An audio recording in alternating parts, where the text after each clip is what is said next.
Bismillahirrahmanirrahim. Assalamualaikum warahmatullahi wabarakatuh dan selamat sejahtera. Okey, bertemu lagi kita di kelas matematik hari ini, hari Rabu, bersamaan 3 Februari 2021. Baik, kita masih lagi di bawah standard kandungan 1/2 iaitu operasi asas aritmetik yang melibatkan integer. Baik, apa yang pelajar akan dapat di akhir pembelajaran ialah mendarab dan membahagi integer menggunakan pelbagai kaedah, seterusnya membuat generalisasi tentang pendaraban dan pembahagian integer.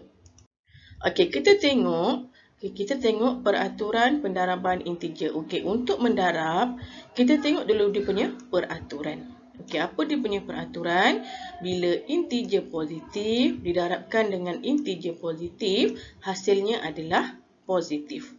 Bila integer positif didarabkan dengan integer negatif, hasilnya adalah negatif. Okey, bila integer negatif didarabkan dengan integer positif, hasilnya adalah negatif, dan bila integer negatif didarabkan dengan integer negatif, hasilnya adalah positif. Okey, yang ini perlu ingat ya.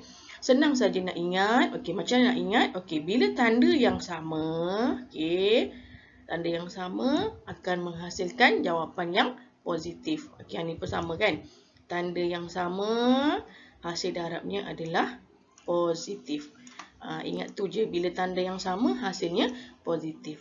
Bila berlainan tanda, hasilnya adalah negatif. Okay, kita tengok contoh 1. Negatif 9 darabkan dengan negatif 2. Okay, kalau tengok dekat sini, tanda negatif. Okay, negatif darabkan dengan integer negatif. Sama tanda. Bila sama tanda, hasil jawapannya, hasil darabnya adalah positif. Okay, jadi 9 darabkan dengan 2 adalah 18. Sebab tu jawapannya adalah positif 18. Tanda positif ni kita boleh tulis ataupun tak perlu tulis. Okey, untuk yang jawapannya positif, boleh tulis tanda positif ataupun tak perlu tulis tanda. Okey, soalan nombor 2. Okey, soalan nombor 2, negatif 8 darabkan dengan negatif 5. Okey, negatif darabkan dengan integer negatif. Okey, sama tanda. Okey, bila sama tanda, kita tengok hasilnya adalah positif. Okey, hasilnya positif.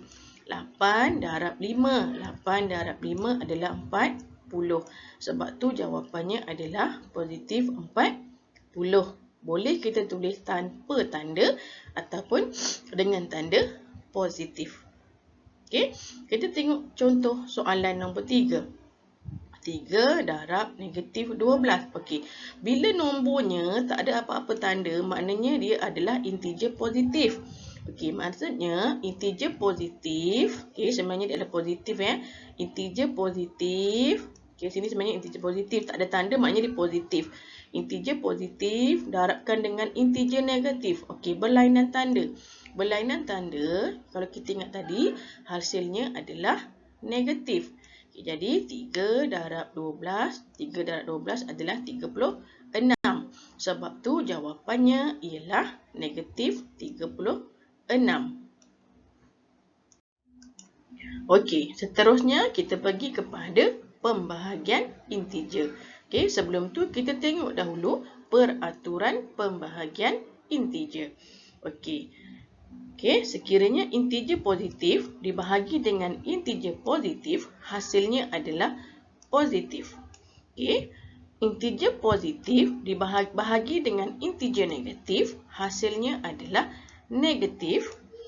Okey, seterusnya integer negatif sekiranya dibahagi dengan integer positif, hasilnya adalah negatif. Dan sekiranya integer negatif bahagi dengan integer negatif, hasilnya adalah positif.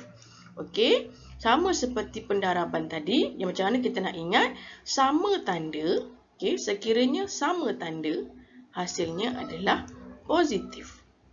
Okey, sama tanda, hasilnya adalah positif. Okey, kena ingat ya, senang saja nak ingat. Yang sama tanda hasilnya positif. Yang tanda berbeza hasilnya adalah negatif. Okey, kita tengok contoh 1. 84 bahagi dengan negatif 7. Okey, 84 ni tak ada tanda. Tak ada tanda maknanya dia integer positif ya. Dia sebenarnya adalah integer positif.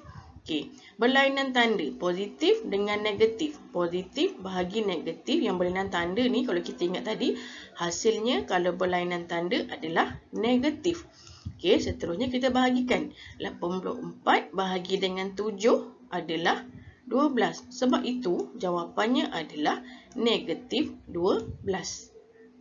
Okey. Tengok soalan kedua. Negatif 72 bahagi dengan negatif 8. Okey, kalau kita tengok dekat sini, tanda yang sama. Negatif bahagi dengan negatif. Okey.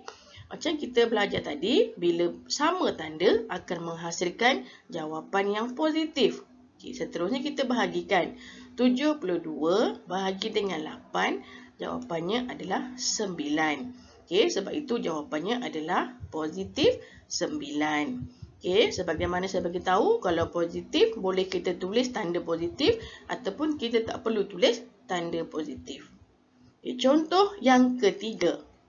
Negatif 21 bahagi dengan 3. Tak ada tanda ni, maknanya dia adalah integer positif. Okey, tanda yang berlainan negatif bahagi positif. Bila tanda berlainan akan menghasilkan jawapan yang negatif. Okey, negatif. Kemudian kita bahagikan nombor dia. 21 bahagi 3 adalah 7. Sebab itu jawapannya adalah negatif 7. Okey, saya harap pelajar dapat faham apa yang saya sampaikan pada hari ini. Dan saya minta pelajar untuk cuba jawab latihan yang saya akan berikan ke dalam grup WhatsApp.